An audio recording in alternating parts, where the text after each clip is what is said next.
The next morning, I sat in a flat, still drunk from my flight, sharing my exploits with Patrice O'Neal, one of the comics I was staying with. Patrice was older, larger, and blacker than me. He howled in laughter as I told him the story. "You gotta talk about this shit on stage. You start dating a cripple you don't even know because you're such a goddamn drunk, then she's fucking crazy and you can't dump her because now you know she's a cripple?" I laughed it off. I knew Patrice well enough not to let on that it was bothering me. Patrice was an old-school bully who loved to watch people get uncomfortable.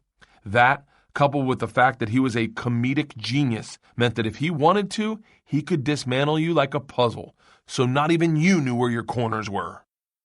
He liked me enough to let it slide, and that was the last I heard of it, until the next day when she knocked on the door. My heart sank when I heard her at the door, tired, drunk, and with more bags than I expected. I slowly walked her into our kitchen where she met Patrice for the first time. The beautiful thing about Patrice was he didn't accept bullshit. If you came to him with something ingenuine, he sensed it. He also relished playing the part you expected of a man like him, a 6-foot, 400-pound man with chipped front teeth who scowled more than he smiled. I introduced the two of them, and as Patrice extended his right hand, she reached out with her left. I could almost hear Bruce Buffer's voice in my head. "Let's get ready to rumble!" "What am I supposed to do with that shit? Kneel and kiss it? What are you, the fucking queen?" Patrice walked past her in a huff and went directly to the freezer. I immediately regretted having told him anything about her as I heard him pull out a pack of hot dogs. "Bert, you want a hot dog?" "No, thanks. I'm good. How about your girl? I can make chili dogs with some bacon bits and cheese. Sounds good, don't it, Bert?" I could see her eyes growing red with anger, and I grabbed her by the good arm and escorted her to her living room. There, I introduced her to Rich Voss and Patrice's girlfriend, who was from England and staying with us. I walked her into my room, where I hid her from Patrice until showtime. Around 8 o'clock, we all hopped into a cab together and headed up to the assembly hall, where we were performing that night. Patrice said nothing, as his chick and mine were apparently hitting it off, both, coincidentally, wearing extremely sexy leather pants. We sat in the back of the hall and watched as Rich Voss slurred his way through his set, followed by Louis Schaefer. Just before it was my turn to take the stage, Patrice leaned over to me and whispered in my ear, "Yo, girl looks hot, Bert, in them pants." I exhaled a deep breath, thinking the worst of the storm had passed. "Too bad you know there's a baby leg in there." I took the stage and bombed. So did Patrice, which, unbeknownst to me, was about to make the remainder of the night absolutely unbearable. We went down to the bar where all the comics from the festival frequented, and I noticed our two ladies were well past tipsy. Not 15 seconds into sitting down, my chick made the mistake of mentioning how she had expected Patrice to be better on stage. She didn't hear it, but I definitely did. It sounded like the click of a landmine you just stepped on. She continued talking about his set and where she thought he lost the audience. I could see a smile growing on Patrice's face. It was as if someone had cut off a serial killer in traffic, and now he was following her home. She stopped for a second to take a sip of wine, and Patrice began what I can only call the most perfect disassembling and reconstructing of a person's insecurities and flaws in the most casual, offhanded manner I have ever seen. He was loaded with information I never thought he'd use, because had I ever thought this would happen, I would have never told him anything about her. But as it was, I had told him more than he needed, and he used it all. Phrases like Upper East Side pussy and liberal-ass limp decorated his work. The evening ended with her screaming about him in my bedroom, which I'm almost sure he could hear. The next night was worse, and the night after that, no better. He had her number, and he was going to continually pull it at his leisure. This made her crazy and absolutely unbearable to be around. At one point, I thought he was going to make her racist. She would get drunk and fight all night with Patrice, so much so that after a week, I started to think she really wanted to fuck him. Then, when Patrice didn't feel like fighting anymore, she would come into my room and fight with me.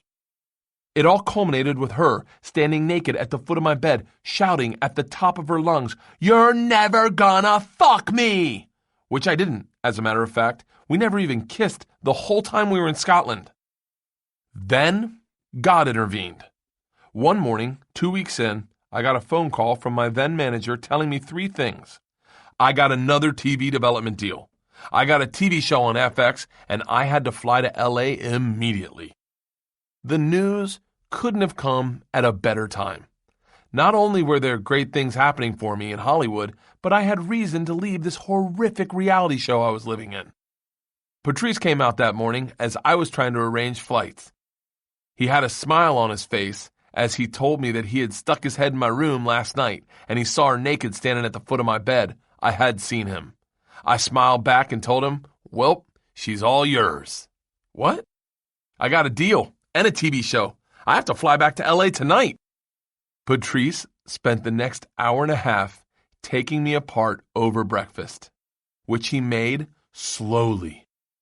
He explained why my show wouldn't succeed, why my deal wouldn't make it, and why he felt bad for me as a comic. I half brushed it off and took half of it to heart. I'm not proud of what I did next, but I stand by it. I left. I left her with Patrice, and I left Patrice with her. They called a couple times, once while I was at a bar in Santa Monica, and another time while I was looking at houses. Both times still from Scotland, to bitch about one another. Patrice ended up kicking her out of the flat, and she ended up backpacking through Europe. I started my TV show and didn't hear from her once. But I felt bad about how everything had gone down. That's what I do. I run away from problems. Until one day, I decided to make amends and reach out. I learned that I was going to be interviewing Slash of Guns N' Roses, and to make up for being a complete and total dick, I told her she could come by the set.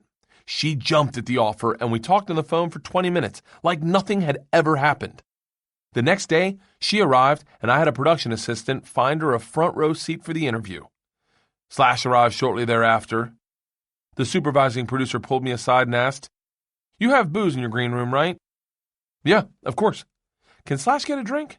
"Fuck yeah."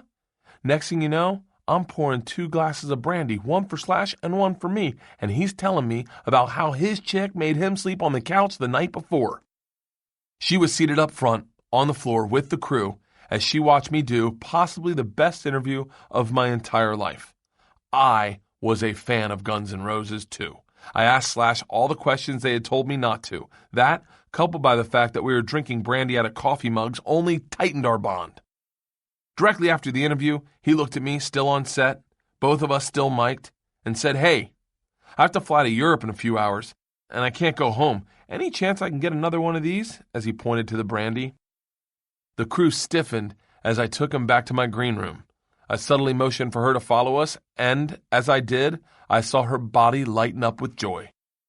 We entered my green room, and I poured us all cocktails. We sat and drank for about a half an hour, and for the first time, I finally let this girl talk. She asked Slash all the questions she had always wanted to. They beamed back and forth at each other as Slash, historically silent, suddenly rambled. I took pride as I sat back and truly listened for the first time in a long time, sipping my brandy. After one round of drinks, she looked at me in the eyes, expressing what I assumed was gratitude, and gave me the all-too-familiar smirk. She then asked me very politely where the restroom was. I told her, trying desperately to express the same gratitude back through my eyes, hoping that I had repaid the debt of not knowing she had had cerebral palsy, acting awkward when I found out she did, lying about hot dogs, eating them even more often behind her back because it was fun, leaving her with Patrice, never calling her again. She stood up to exit, and as she did, I realized just how prominent that limp was. How did I ever not notice it? Anyway, it didn't really matter. She was just a chick who wanted to be loved, like any other. As she left the room, she grabbed the door with her good hand, reaching across her body, and shuffled awkwardly out the door. As she left, Slash grabbed my arm. She exited, the door closed, and he looked me in the eyes and said, She's absolutely perfect. I was shocked. He was not seeing exactly what I had not seen on the plane and those first few nights of drinking. He was probably as drunk now as I was then. He set his coffee mug down in front of me and whispered through his hair, "I'll take one more." As I filled both our cups, I could hear Patrice's taunting, maniacal cackle in the back of my head. I imagined him howling with laughter.